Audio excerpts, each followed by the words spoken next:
117 சீட்டு காங்கிரஸ் கேட்குதுன்னு சொல்கிறாரா?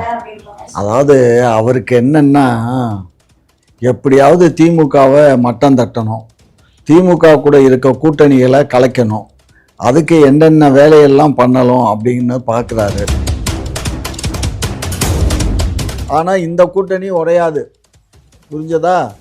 இது கூட்டணி இது நல்ல சிமெண்ட்டை வச்சு கட்டின கட்டடம் மாதிரி. அதனால் இதை உடைக்கிறதுக்கு இலவ உடைக்க முடியாது. ஒரு 15,000 கோடிக்கு கிட்டத்தட்ட ஊழல் பண்ணியிருக்காங்க. ஊழலே தலை துவங்கிய கட்சி அனைத்து இந்திய அண்ணா திராவிட முன்னேற்ற கழகம் தான். அவங்க ஊழல்லே ஊறி போனதுனால தான். குற்றவாளி யாரு சொல்லுங்க? நீங்க தான் சொல்லணும். யாரு? இல்ல, நீ உனக்கு தெரியும். நீங்க ஆங்கர்னா இதெல்லாம் தெரிஞ்சுட்டு தான் வந்து உட்காரணும். வரைக்கும் திமுக தான் நான் சொல்றேன். அப்படியெல்லாம் இல்ல. திமுக இந்த மாதிரி வேலையெல்லாம் பண்ணக்கூடாது. குற்றவாளி ஜெயலலிதா அம்மா, பி குற்றவாளி சசிகலா அம்மா, சி குற்றவாளி சசிகலாவுடைய நாத்தனார், டி குற்றவாளி வளர்ப்பு மகன். புரியுதா? இவங்க 4 பேரும் தான் குற்றவாளி. இவங்க அப்படியே திருப்பி கருணாநிதி, உதயநிதி ஸ்டாலின் தகுதி கிடையாதுன்னு சொல்லிட்டே இருக்கீங்க. விஜய் அவர்கள் குற்றச்சாட்டு வச்சாலுமே விஜய் எல்லாம் ஒரு அரசியல்வாதியாமா? அவர் சினிமா நடிகர்மா. கேட்டாலும் நீங்க எடப்பாடி 4 வருஷம் 4.5 வருஷம் ஆண்ட முதலமைச்சரை தவிர அவரு குறிப்பா பெட்டி வாங்குறதுல தான் இருந்தார். ஊழலின் மொத்த உருவமே அனைத்து இந்திய அண்ணா திராவிட முன்னேற்ற கழகம் தான். கொலகார கூட்டம்.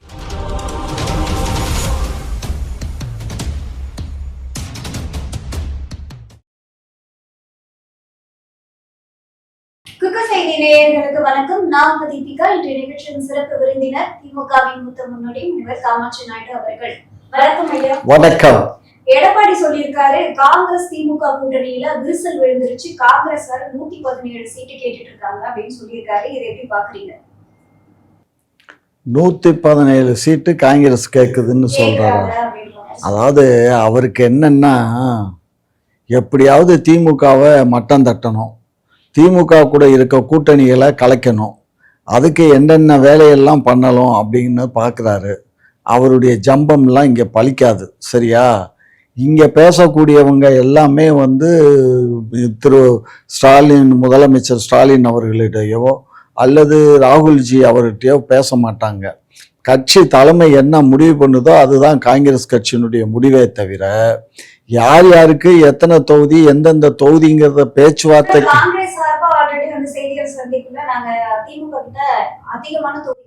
அதான்டா கண்ணு நான் சொல்றது. லோக்கல்ல இருக்க காங்கிரஸ் தானே பேசுது. லோக்கல்ல இருக்க காங்கிரஸ், நான் ஏற்கனவே காங்கிரஸ்ல இருந்தவன் தான். காங்கிரஸ்காரர்களுக்கு ஒரு மரியாதையும் கிடையாது. கூட்டணியிலையும் மரியாதை இல்லை, எதுலேயும் மரியாதை இல்லை. அது தலைமை எடுக்கிற முடிவு தான். புரிஞ்சுக்கிட்டதுங்களா? தலைமை என்ன சொல்லுதோ அதை கேட்டுட்டு போயிட்டே இருப்பாங்க.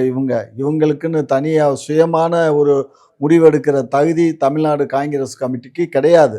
பேரளவில் அவர் காங்கிரஸ் கமிட்டி தலைவரை தவிர அந்த சொத்துக்களை பராமரிப்பு பண்ணுறதுக்கு அவருக்கு அதிகாரம் இருக்கே தவிர மற்றபடி அவர் கூட்டணி முடிவு பண்ணுறதோ அல்லது கூட்டணியில் சீட்டு முடிவு பண்ணுறதோ அல்லது கூட்டணியில் சீட்டு யாருக்கு தான் கொடுக்கணுங்கிறத முடிவு பண்ணுறது கூட அதிகாரம் கூட கிடையாது. எல்லாமே மேல இடத்துக்கு போயிடும். இவங்க என்ன பண்ணுவாங்க, யாரெல்லாம் சீட்டு கேட்குறாங்களோ அதிகாரம் கிடையாது. அந்த சொத்தை பாதுகாக்கலாம். இங்கே இருக்க இப்போ சீட்டு கேட்குறீங்கன்னு வச்சுக்கோங்க, எம்எல்ஏ சீட்டு, அதுக்கு யாரோ பரிந்துரை பண்ணணும். எக்ஸ் எம்எல்ஏ இல்லை ஒரு எம்பி அல்லது அந்த மாவட்ட தலைவர் ரெக்கமெண்ட் பண்ணாங்கன்னா அதை எடுத்து சேர்த்து கட்டி அனுப்பிச்சி விடுவாங்க. அங்கே லிஸ்ட்டு டெல்லிக்கு போகும். டெல்லி தலைமை தான் முடிவு பண்ணி யார் யாருக்கு சீட்டு கொடுக்கலாங்கிறத. ஈவன் தலைவருக்கே அவங்க பார்த்து சீட்டு கொடுத்தாதான், இல்லைன்னா தலைவரே நிற்க முடியாது. புரியுதுங்களா? இதுதான் நிலைமை. ஒரு சீட்டு 2 சீட்டு கூட வேணும்னா கூட ராகுல் காந்தியோ அல்லது அம்மாவோ நம்மளுடைய முதலமைச்சர் கூட பேசி எங்களுக்கு ஏதாவது 1 2 ஏதாவது பார்த்து கொடுங்கன்னு தான் கேட்பாங்களே தவிர எங்களுக்கு அப்படி வேணும் இப்படி வேணும்னு எல்லாம் பேச மாட்டாங்க. ஏன்னா அவங்களுக்கு பெரிய கல சூழல் எப்படி இருக்கு அப்படின்னு பாத்தீங்கன்னா, இப்போ விஜய் அவர்கள் ஆட்சியில பங்கு, அதிகாரத்துல பங்கு அப்படின்றப்ப காங்கிரஸ்க்கு உங்க கூட இருக்கும் போது அதிக தொகுதிகள் கிடைக்கிறது கிடையாது. ஒருவேளை விஜய் அவர்கள் கூட போனா அதிக தொகுதிகள் கிடைக்கலாம். சோ அதுக்கான ஒரு அழுத்தமா தான் இந்த கேள்விகள் எல்லாம் இருக்கு அப்படின்னு சொல்றாங்க. நீங்க ஒரு விஷயம் நல்லா புரிஞ்சுக்கோங்க. விஜய் கூட போனா அவரு இதே 117 சீட்டு கொடுப்பாராமா? அப்புறம் அப்புறம் எப்படி நீ காங்கிரஸ் திமுக 117 கேட்குற? ஏன்னா காங்கிரஸ்ன்றது வந்து ஒரு பெரிய கட்சி இல்லையா? பெரிய கட்சி தான். திமுக வச்சு தான் தமிழ்நாட்டில் காங்கிரஸ் 1967க்கு பின்னாடி திராவிட முன்னேற்ற கழகம் என்ன சொல்லுதோ, எங்கே கையெழுத்து போட சொல்லுதோ அந்த இடத்துல கையெழுத்தை போட்டுட்டு அமைதியாக இருந்தாக்கா உனக்கு சீட்டு. நீ இல்லை அப்படின்னு முண்டுனேன்னு வச்சுக்கோ, உனக்கு இந்த தடவை சீட்டு கிடையாது. அந்த இடத்துல இன்னொரு கேண்டிடேட்டை நாங்கள் இந்த கேண்டிடேட்டு இந்த தொகுதியை கொடுக்க முடியாதுன்னு சொல்லிவிடுவோம். மீறி நீ வந்து டெல்லியில் போய் அழுது கிழுது ஒரு இடத்த வேற ஏதாவது ஒரு இடத்த வாங்கிட்டு வந்து நின்றீன்னா நீ ஜெயிக்க முடியாத அந்த அளவுக்கு நாங்கள் வேலையை பார்த்துருவோம். புரியுதா? எங்கள்கிட்ட அந்த வாலாற்ற வேலையெல்லாம் வச்சுக்க கூடாது, கட் பண்ணிடுவோம். இப்போ திருமாவளவன் அவர்களுமே வந்து காங்கிரஸ் அதிக தொகுதிகளை கேட்கறது, அதுக்கு நானுமே ஆதரவு தெரிவிக்கிறேன். ஸோ நாங்களுமே வந்து அதிக சீட்டு கேட்கணும். ஏம்மா இவங்களுக்கு ஒரு 117, திருமாவுக்கு எவ்வளோ ஒரு 30 கொடுக்கலாமா? அது ஒரு 40 தொகுதி கூட கேட்கலாம். நான் ஒரு திருமாவுக்கு ஒரு 40, கம்யூனிஸ்டுக்கு எவ்வளோ? எவ்வளோனா 187 வரும். 150 இல்லடா, இது ஒரு 40, அது ஒரு 17. 40 17 என்னாச்சு? 57. 157 ஆச்சு. 157 போக இவருக்கு எவ்வளோ கொடுக்கலாம்? 2 கம்யூனிஸ்டுக்கும் இன்னும் எவ்வளவு கொடுக்கலாம்? அவங்களுக்கு எத்தனை தொகுதி? அவங்க தொகுதி கேட்பாங்கல்ல. இல்ல அவங்க பெருசா வாயை திறக்கல இல்லையா? ஏன் கேட்டாங்களே? நீ பார்க்கல போல இருக்கு. அவங்க இந்த தடவை எங்களுக்கு கூடுதல் தொகுதி வேணும்னு கேட்டிருக்காங்க. என்னத்தை கேட்டாலும் கூட அவங்களுக்கு ஒரு 5 தொகுதின்னு கூட வச்சுக்கோ. அப்போ அது ஒரு 10 தொகுதி ஆயிடுச்சு. 57 10 67 ஆயிடுச்சு. அதுக்கப்புறம் வாழ் உரிமை கட்சி இருக்குது, இந்த மனிதநேய கட்சி 2 இருக்குது, முஸ்லீம் 2 இருக்குது, அது இருக்குது. ஆளுக்கு 2 சீட்டு கொடுத்தா கூட அது ஒரு 6 சீட்டு. அதுக்கப்புறம் இவர் இருக்கார், நம்ம கொங்கு கவுண்டர் கட்சி ஒன்று இருக்குது, அதுக்கு ஒரு சீட்டு. எல்லாம் அப்படி இப்படின்னு கணக்கு பண்ணி பார்த்தா அதில் ஒரு 10 தொகுதி போகும்னு வச்சுக்கோங்க. அப்போ எவ்வளோ ஆச்சு? அது ஒரு 57 + 10 67, 67 10 67 10 77. இதுதான் அரசியல் தெரியாத கழுசடைகள்லாம் பேசுகிற பேச்சு. அரசியல் தெரிஞ்சிருந்தா, அரசியல் நுட்பம் தெரிஞ்சிருந்தா இந்த மாதிரிலாம் பேசுவாங்களா? ஒரு அரசியல் கட்சி, ஆளுகின்ற கட்சி, அவங்க தான் தலைமை தாங்குகிற கட்சி. அவங்களுக்கு வந்து அந்த கூட்டணியில் 60லேருந்து 70% அவங்க எடுத்துக்குவாங்க. மீதம் இருக்கக்கூடிய ஒரு 35 30 30 35% கூட கொடுப்பாங்கன்னு வச்சுக்கோங்க. அவ்வளோதான். இப்போ அவங்க வந்து 170 தொகுதியில் திமுக நிற்குதுனாக்கா அது ஒரு 30, இது ஒரு 34, எவ்வளோ ஆச்சு? 64 தொகுதி ஆச்சு. இந்த 64லேருந்து 70 தொகுதி தான் நாங்கள் கொடுக்க இயலுமே தவிர வேறு தொகுதி கொடுக்க முடியாது. புரியுதுங்களா? சும்மா வாய்க்கு பத்தாத வார்த்தைகள்லாம் பேசிக்கிட்டு இருக்காங்க. பட் எங்களை விட்டு யாரும் போக மாட்டாங்க. போனாலும் அதை பற்றி எங்களுக்கு இப்போ இருக்க சூழ்நிலையில் கவலையும் இல்லை. புரியுதா? எங்கள்கிட்ட இருந்து கலந்து போனாங்கன்னா இன்னும் கொஞ்சம் நல்லது தான். எப்படி நல்லதுன்னு எங்க என்டிகே கூட்டணியிலேருந்து யாருமா போவா? இருக்கிறது என்டிகே கூட்டணி. கம்யூனிஸ்ட் போகுமா? திருமா போவாரா? காங்கிரஸ் போகுமா? காங்கிரஸ் அகில இந்தியாவில் தலைமை தாங்குது. போக மாட்டாங்கன்னு சொல்றீங்க. ஆனா எதிர்காலத்துல வந்து என்ன வேணாலும் இல்லம்மா, எதிர்காலத்துல என்ன வேணாலும் ஆகலாம். ஆனா இந்த கூட்டணி உடையாது. புரிஞ்சதா? இது கூட்டணி வந்து இது வந்து நல்ல சிமெண்ட்டை வச்சு கட்டின கட்டடம் மாதிரி. அதனால இதை உடைக்கிறதுக்கு உடைக்க முடியாது.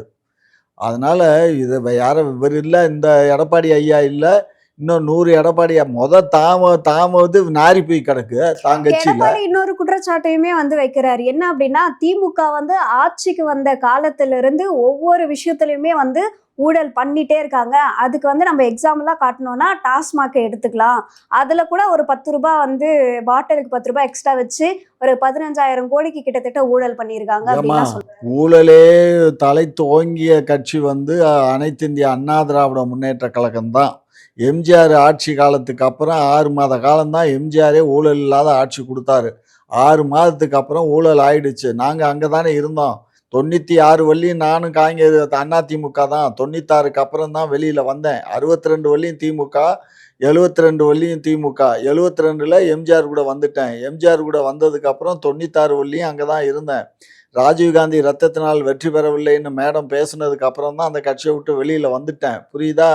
அந்த கட்சியில் என்ன நடந்துச்சு, இவங்கெல்லாம் யாரும் நெருக்கமாக இப்போ தலைவரோட இருந்தவங்க இல்லை. தலைவரோட இருந்தவங்களில் இப்போ யாருமே அங்கே இல்லை. பொன்னைன்னு ஒருத்தர் இருக்கார், மற்றவங்க எல்லாம் வந்து கொஞ்சம் தூரத்தில் இருந்தவங்க தான். நாங்கள்லாம் அங்கே போய் டைனிங் டேபிளில் உட்காந்து வீட்டில் அவரோட டிஃபன் சாப்பிட்டுக்கிட்டு இருந்த ஆளுங்க நாங்கள், புரியுதா? அப்படியெல்லாம் இருந்து அரசியல் பண்ணி வந்தவங்க நாங்கள். அங்கே என்னன்னு தெரியும். இவர் எடப்பாடியெல்லாம் எத்தனை நாள் வந்தார், தலைவர் வீட்டில் வந்து உட்காந்து சாப்பிட்டாரு சொல்லுங்க.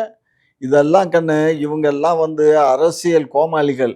இவங்களுக்கு வந்து அரசியல் முக்கியம் இல்லை, ஆட்சி முக்கியம். அரசியல் முக்கியம் இல்லை, ஆட்சி முக்கியம். ஏன்னா கொள்ளையடிக்கணும். கொள்ளையடிச்சதுனால தானே ABCDன்னு 4 குற்றவாளிகள். குற்றவாளி. திமுகவுக்கும் வந்து அரசியல் முக்கியம் இல்ல, ஆட்சி தான் முக்கியம். எங்களுக்கு அரசியலும் ஆட்சியும் ரெண்டுமே முக்கியம். 2 கண்ணும். எங்களுக்கு எந்த கண்ணு வேணும்னா 2 கண்ணும் தான் வேணும்னு கேட்போம். அவங்கள்ட்ட எந்த கண்ணு வேணும்னா ஒத்த கண்ணு இருந்தாலே போதும், நாங்கள் கண்ணாடி போட்டு சமாளிச்சுக்குவோம்பாங்க.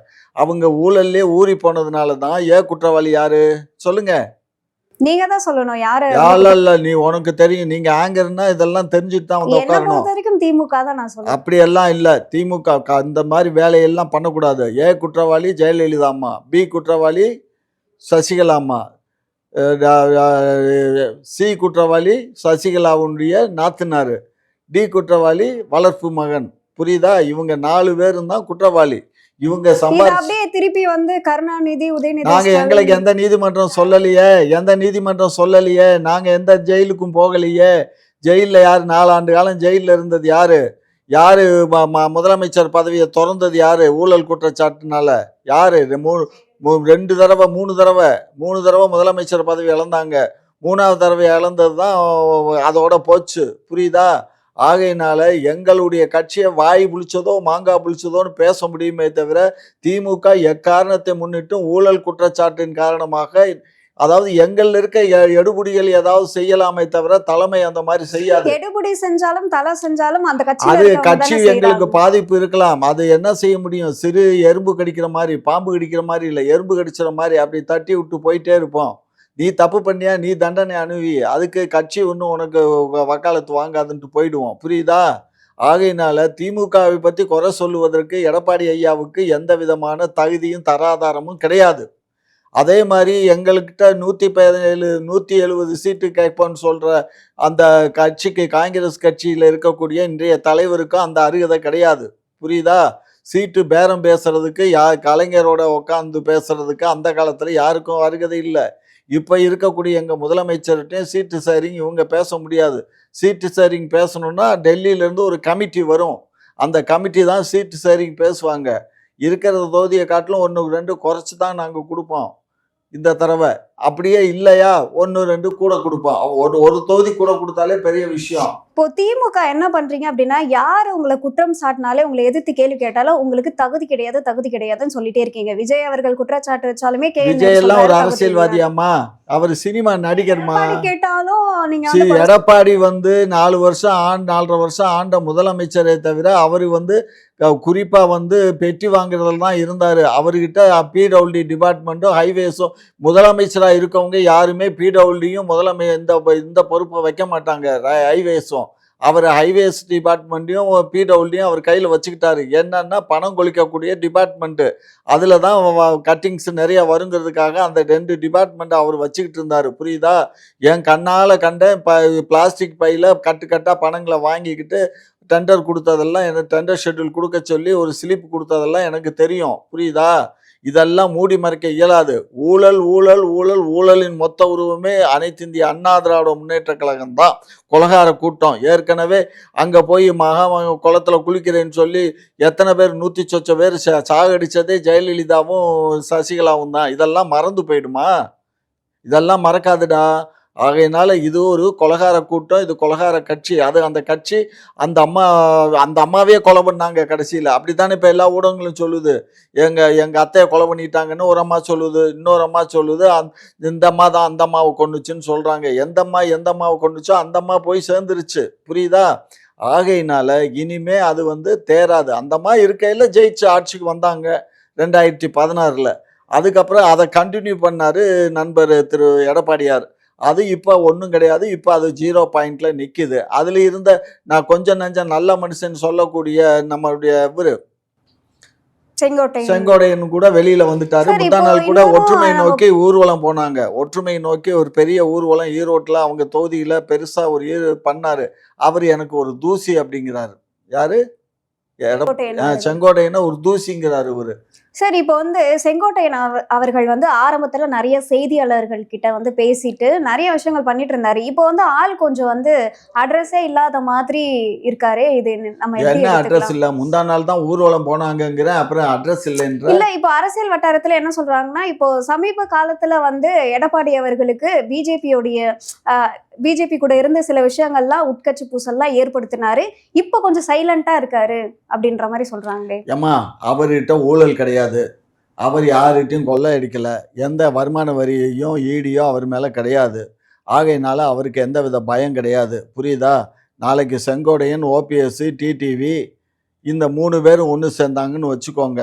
இது தவிர இன்னும் நிறைய பேர் இருக்காங்க. இன்னும் நிறைய பேர் அதிமுகலேருந்து பிரிஞ்சு போனவங்கலாம் இருக்காங்க. இவங்கெல்லாம் ஒன்று சேர்ந்தாங்கன்னா, அவங்க என்னன்னு எதிர்பார்த்தாங்க, ரெட்டலையை வந்து ஓபிஎஸ்க்கு கொடுத்தா அவர் தலைமையில் அமைப்போம் அப்படின்னு சொல்லி முயற்சி பண்ணாங்க. அது இந்த ஆள் அங்கே போய் காலில் விழுந்து கையில் விழுந்து இப்போ போயிட்டு வந்தார் போன வாரம். காலில் விழுந்து கையில் விழுந்து இந்த மாதிரி என்ன அம்பேன்னு விட்றாதீங்க, நீங்கள் சொல்லித்தானே நான் உங்களுக்கு ஆதரவு கொடுத்தேன், என்ன நீங்கள் இப்படி விட்றாதீங்க, அவங்கெல்லாம் வந்தால் யாரும் நீங்கள் பேட்டி கொடுத்தீங்கனாலே என்னுடைய நான் பிரச்சாரம் பண்ணுறதே நின்று போயிடும் அப்படி இப்படின்னு கெஞ்சி கதறினதுக்கப்புறம் சரி போ மறப்போம் மன்னிப்போன்னு விட்ருக்காங்க. ஆனால் எப்பயுமே ருசி கண்ட பூனை என்ன செய்யும்? மறுபடியும் வரும். அது மாதிரி இந்த அரசியல் கட்சியில் இருக்கக்கூடியவங்க அத்தனை பேரும் ருசி கண்ட பூனைகள். இதே அதாவது பணம் சம்பாதிக்கனாலும் பதவியில் இருக்கணும்னு நினைக்கக்கூடிய ஆட்கள். இந்த செங்கோட்டையன் ஆகட்டும், ஓபிஎஸ் ஆகட்டும், டிடிவி தினகரன் ஆகட்டும், இவங்க மறுபடியும் வருவாங்க. இவங்க 3 பேரும் சேர்ந்தாக்க அட்லீஸ்ட் ஒரு 3% ஓட்ட சொல்லுடா கண்ணு. 3% ஓட்டுன்னா அது ஒரு வெற்றி வாய்ப்பை நிர்ணயிக்கக்கூடிய இதாகிடும்ல. அப்புறம் அவரே 3 லட்சம் ஓட்டு ராம்நாட்டில் வாங்கினாரு. இவர் அங்கே இதே மாதிரி பெரியகுளம் தொகுதியில் நின்று, தேனி தொகுதியில் எம்பிக்கு நின்று ஒரு நல்ல அளவில் சீட்டு ஓட்டு வாங்கினார். அதனால் இதெல்லாம் வந்து பண்ணுவாங்க. அவங்கெல்லாம் இந்த முக்குலத்தோர் பிரிவை சேர்ந்தவங்க, அவர் கவுண்டர் பிரிவை சேர்ந்தவங்க. கவுண்டர் பிரிவை சேர்ந்த கரூர் இவரே வந்து தனியாக தானே இருக்கார். இப்போ அவங்கெல்லாம் இவங்க கூட வந்துடுவாங்களே. இப்போ நான் தான் பொதுச் செயலாளர் அப்படின்னு என்ன நீக்கினதே செல்லாதுன்னு அவர் ஒரு கேஸ் போட்டு நடந்துக்கிட்டு இருக்கு. பல கண்ணு இது வந்து அவங்க கட்சியில் அவங்கள இந்த ஊழலை மறைக்கிறதுக்கு இவங்க என்ன வேணாலும் பண்ணுவாங்க. எடப்பாடிக்கிட்ட அதிகப்படியான பணம் இருக்குது.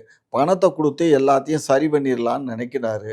பணத்தால் மட்டும் சரி பண்ண முடியும்னு சொன்னாக்க, அன்றைக்கு ராஜீவ்காந்தி கூட நான் அப்படி தான் சொன்னார்னு என்கிட்ட மூப்பனார் ஐயா சொல்லுவாங்க.